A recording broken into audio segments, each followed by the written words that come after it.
Malapit na ang next breeding season. Okay, so chores tayo ngayon dito sa ating mga native pigs. Di ba, andito si Whitey, andito yung mga inahin. Tapos andito yung mga biik natin. Update sa ating mga native pigs. Di ba, binukod na natin ang mga biik natin. Kumustahin natin ang training nila sa electric fence. Dali naman sila natuto, ano. Kaso, may problema. Laka, yun lang. Walang kuryente. Pero ganun talaga, gawa na lang natin ang paraan. Magiging okay din ang lahat, for sure. Andito ulit ako sa ating mga native pigs. Mag-chores lang tayo dito. At i-update ko rin kayo sa training ng mga biik. Nakita nyo naman, kaliliksi ng mga iyan. At hindi na nila binababag ang fence at good sign ito. Kaso, unang part ng chores. Ngayon, mag-chores tayo. Check natin yung fencing. Papakainin, papainumin. Laka, yun lang. Walang kuryente. Kaya natin i-check saan ang gagaling. Bakit walang kuryente? Aba, ay una pa lang, ay wala na. Ang kaba ko ay pang 5 days. Wala talaga.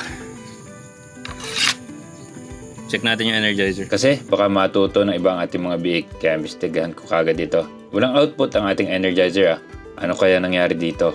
Binuksan at kinutingting na rin namin. Hindi namin alam kung paano. Kaya doon tayo sa sure na solusyon, kahit band-aid solution lang.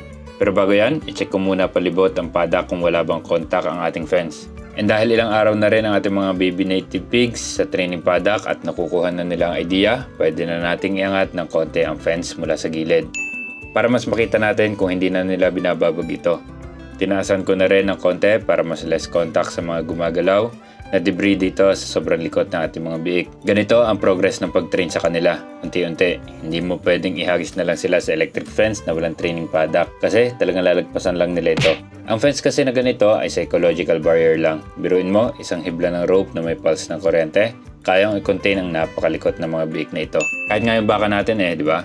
Kasi ang logic kaya may bakod sa umpisa, tinitrain natin kapag sila ay lumapat sa electric fence, wala silang choice kundi umatras at bumalik sa gitna. Kaya sobrang lapit nitong electric fence sa bakod natin bago natin iangat. Sa farming talaga, kailangan mabilis kang mag-adjust. Kung hindi, yari ka. Para dito, hiram tayo ng kuryente mula kay John B. John B, pera muna ang energizer mo ha. Ito. Oo daw, okay lang daw. Makikishare tayo dahil malapit naman ang paddock niya sa ngayon sa paddock ng baboy. Kaya maglilinya na lang tayo. Mabait naman niya si John B. Naniniwala siya na sharing is caring. Anyway, itry na natin ang linya natin kung okay na ba. Ganito na lang kami mag-test ng mga fence namin. Itak ang gamit para malesen ang daloy pero ramdam ko. Pero parang wala na lang sa sobrang hina. Daming umaasa doon sa maliit na energizer natin kaya kailangan either maayos o makabili tayong bago. Bigyan natin ang pagkain ng mga alaga natin para matapos ang chores dito. Hindi pa natin inihahalo si Whitey sa mga inahin at baka lantakan ng lantakan kahit hindi on heat. Pinapataba pa rin kasi natin ng konti ang mga inahin kahit paano. Para naman hindi sila mabugbog din masyado ni Whitey. Yan ay bembang na for sure. Tagal nitong naghintay ng kanyang pagkakataon. Ito, patabayin lang natin ito. Yung mga biik naman. Nang pinakain ko ang mga biik, ayaw lumapit sa akin takot sa akin.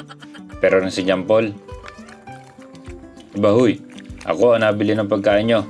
Dapat mabait kayo sa akin. Baka kayo ipagkakatayin ko nga ni. Okay, so yun lang muna. Update sa ating mga baby native pigs. Talagang pag sa farming, dapat mabilis ka mag-adjust. Para yung mga alaga ay maging okay. At syempre, sa atin naman, less stress. Yun lang.